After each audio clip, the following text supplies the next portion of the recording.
Hey there. All right, so today we are doing an update on the 66. So, a couple things. I did take off the bobbin winder and cleaned it as best as I was able to. I was able to get both this cover and the other cover on the back off. And so I was able to clean out all through there and in there. There was a bunch of schmutz in here. It was actually really clean in the back. The back cover was just fine in there. None of it was really rusty, but there was a bunch of like lint and dust and schmutz in here. A thing that I didn't think about that I honestly should have thought about is I went and I did this without gloves on or anything, and I should have been wearing gloves. I had noticed that because I found a rusty old pin down here after I was done cleaning things. Yeah, there was a rusty old pin lodged in there somewhere. And, you know, I was going through and cleaning and, you know, trying to swipe things out and occasionally picking things out with my fingers. And it got knocked out, which is good. But I totally could have, like, you know, hurt myself and then would have had to get a tetanus shot and all that kind of thing. You know, word of the wise, don't do what I did. I'm lucky I didn't hurt myself, but, you know, go in there with a brush and not your fingers, or if you need to get like some of those bent nose tweezers or something, and try not to stick your fingers in little holes in here that, you know, you can't really see what you're doing. So, there's that. I do have, I have it up on blocks so it's not sitting on any of its own working mechanisms underneath, and I don't have a base yet, though I think we will have that solved hopefully soon-ish. I have someone who is possibly going to make one for me. Either we'll make one or we'll buy one, we'll see. But that's why it's up on blocks like this and it's not level.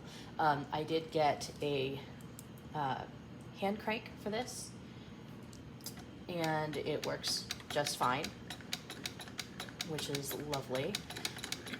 It is not an original hand crank. It is a Chinese-made reproduction, but you know,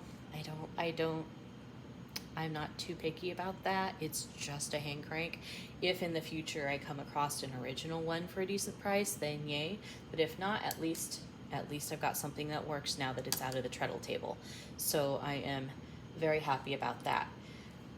Also, I got Class 66 bobbins. I have some original, these guys, original metal bobbins. So these are actual, like, you know, vintage or antique metal bobbins, which are the ones that this machine was intended to use. I also have some plastic Class 66 bobbins. If you look closely, it says Singer on there, so these are Singer branded.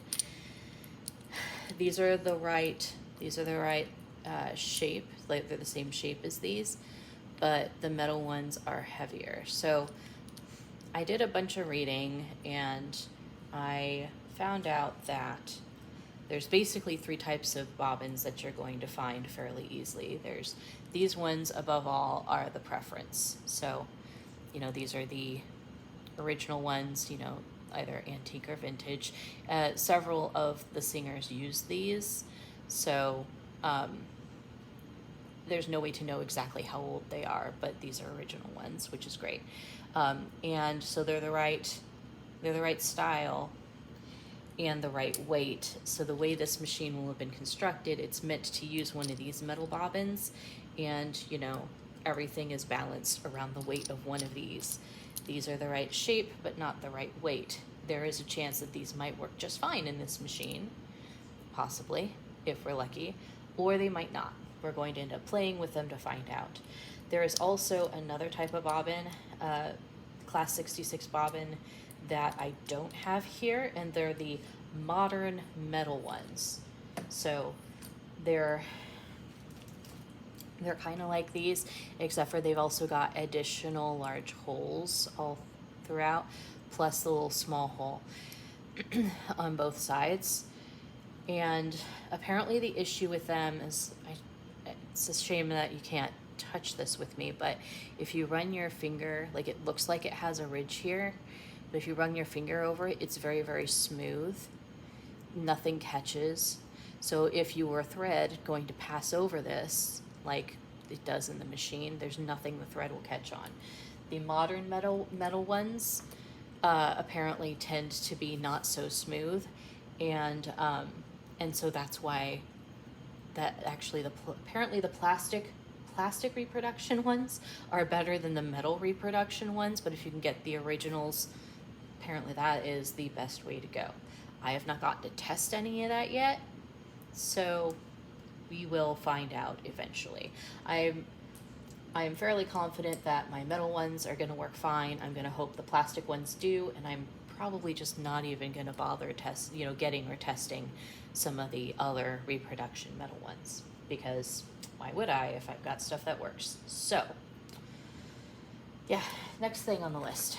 So this table that we're sitting on is what this machine was in originally. I think I mentioned that before. And it did actually have some attachments in there.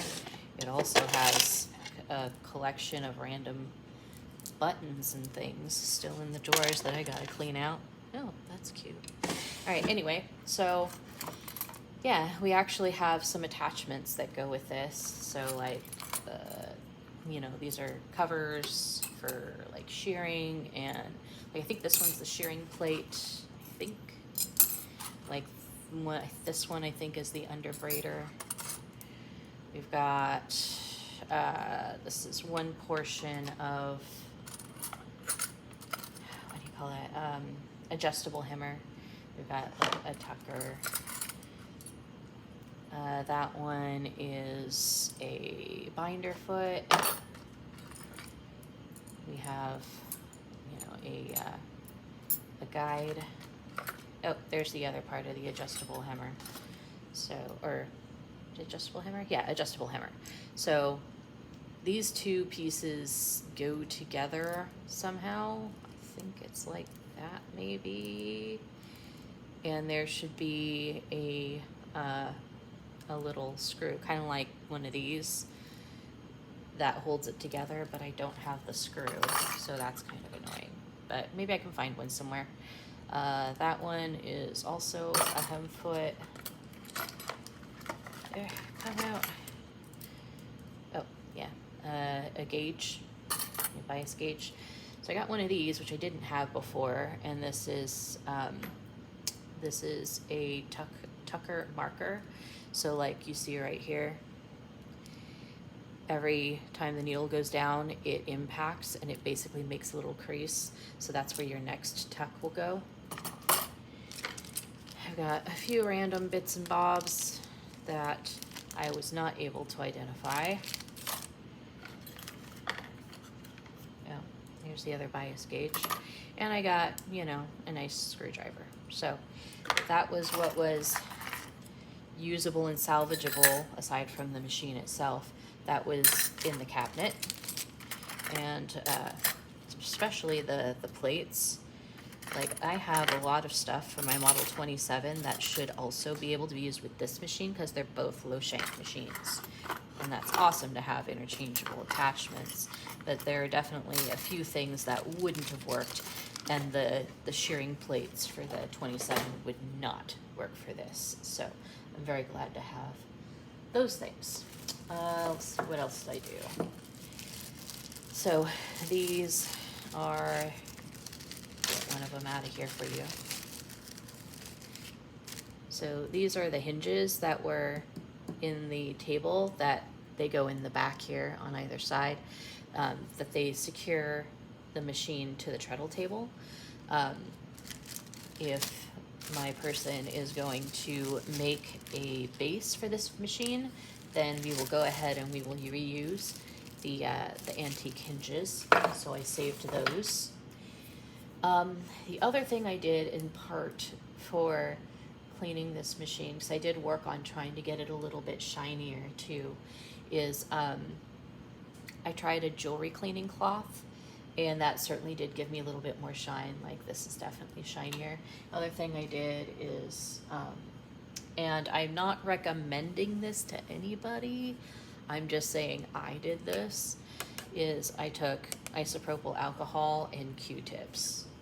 And understand that that stuff, that alcohol, you get that on any of this lacquer finish or the decals or anything, and it's going to just melt the finish. You know, it's not safe for any other parts except for the pure metal bits. And so I kind of worked on it over here a little bit, being super careful to touch only the shiny metal bits. I think I cleaned off a little bit around here. The back plate back here, I actually took that off completely and took it to the sink and scrubbed it and then dried it really, really well and then put it back on the machine. And that worked pretty good. I was considering doing it to this plate too, but I don't think I will. I think I'll leave it. All right, so that's where we're at for updates on this machine right now. Although I am considering trying to thread it and see if it will give me a stitch. So I'm gonna turn you off for just a moment, and I'm gonna go get the stuff that I need for that, and we'll see you in a few minutes.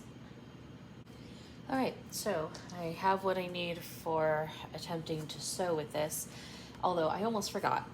I started the book for this machine. So I like to do this.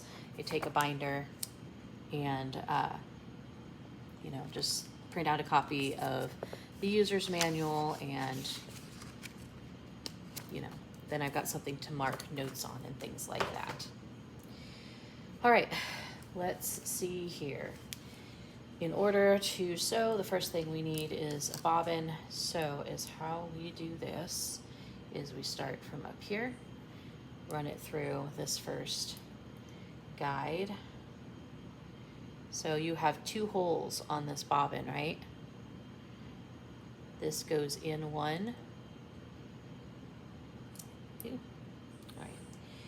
And the other hole, so it's probably hard to see, but there is a little pin right there on the bobbin winder. So this hole fits to that pin.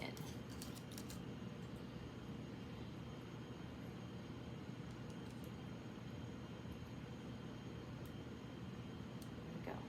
All right. So then we do the guides. So the thread goes from here to here to here through this guide, and then, oh, I did that backwards, didn't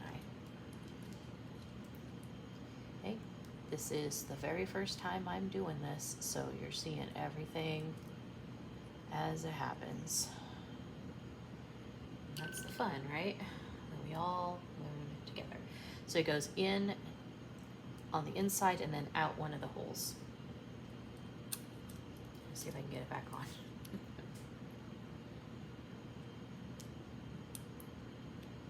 There we go. That looks right. Okay, so now we turn the handle and let it wind. Nope, not getting contact. There we go. I forgot a step. You need to push that down so the bobbin tire gets contact with the wheel. All right, let's try this again.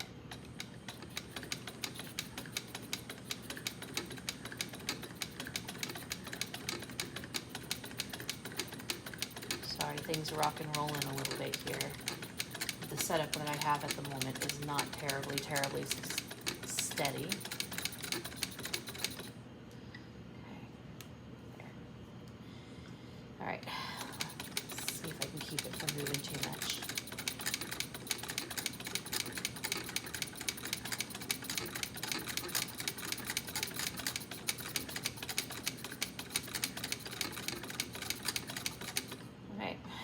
Good enough. So if I were to actually fill this bobbin up, eventually the thread would fill the bobbin so much that it forces this lever back to trigger like that. and then it pops back up like this, and now the bobbin tire is no longer making contact. So essentially you would wind it, the bobbin would get full, it goes pop, and it automatically stops. I don't need that much thread on this bobbin though, so I'm not going to wind it that far. So, go. And then, so now we have a full bobbin. Okay.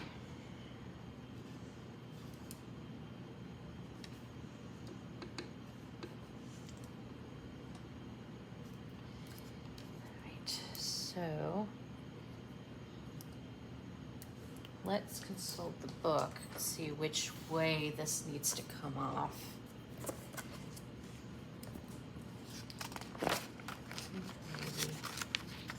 Taking out instructions for operating. Ensure, wind, replace, bobbin. Okay, wind bobbin, continued. Threading on the top from the right towards the left. Okay. So bobbin should turn counterclockwise. Good of me to have figured that out before and then forgot what I figured out. All right. So counterclockwise. So bobbin goes in that way. Eh.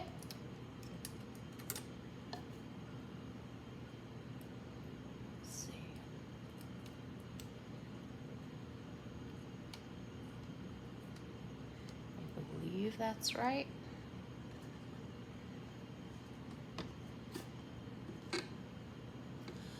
Okay, well, the easier part, and this is going to be fairly similar to my Model 27. So here, but it goes all the way around the wire, and then it goes down under. So from what I understand, so this has both a hook and a hole. You use one or the other, but normally it's going to be hook and not the hole. Apparently the hole is used for only certain types of sewing that is not just your regular sewing. Okay, through the take-up lever, through this guide here, through this guide here, and I don't have a needle yet. All right, put you on pause for a moment while I get a needle. All right, back. We've got a needle. Fortunately, this machine takes the same type of needles as my 27, which is a 15x1 needle. So we're gonna loosen the clamp. So you want it to be all needle bar all the way up, take up levers all the way up here. This needle has one flat side and then one flat side and then one rounded side. And the flat side needs to face to the right. And let's see, can I get it? Come on.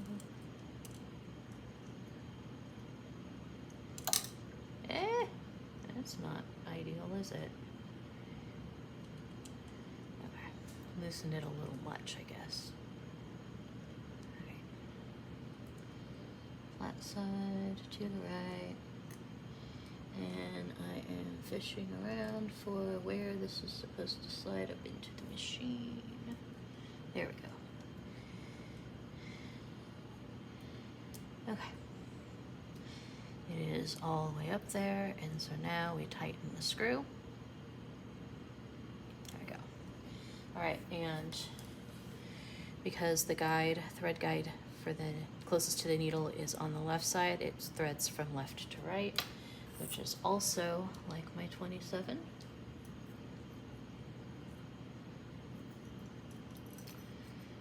I can thread needles front to back easily enough without any assistance. The left to right thing, on the other hand, that's an issue. There we go. All right, so we gotten this far. Double check everything. thread here, down around the tension discs, pulled up and through over the spring, under the hook, through the take-up lever, guide, guide, needle left to right. Okay, in theory, we should be ready to sew. This is some of the fabric that I've been using on my most recent project, which is an Italian Zamara or Zimara. I'm not sure exactly whether I'm saying it right or not, but basically, you know, it's a 1500s Italian outerwear garment. Just finished today. It looks beautiful, but this is a little bit of scrap fabric, so it's also pretty thick. I'm pretty sure it was an upholstery fabric at that. It's fairly thick and stiff, but let's see what happens, shall we? All right, first stitches on the 66.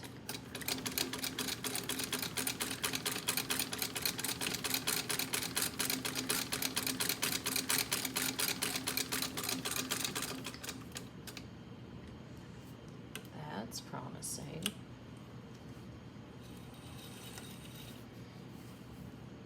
Well, that's pretty good, huh? Well, what do we got going on back here? Oh, it just caught the other thread. There we go. You can kind of see it. Hey, that's pretty good, right? I'm pretty happy with that. Let's see here. Let's futz with the stitch length, which is this knob here. Doesn't move a whole lot. It's gonna be something I'm gonna have to work on later. And let's take this other one and we will double it over and see what happens. And honestly, like, it went through this heavy stuff like butter.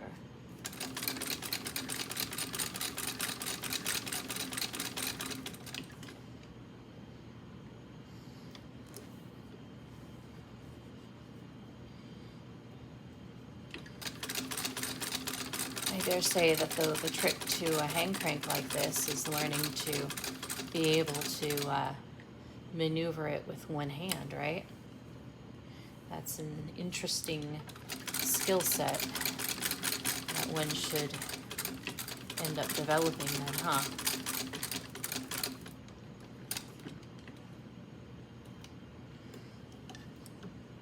All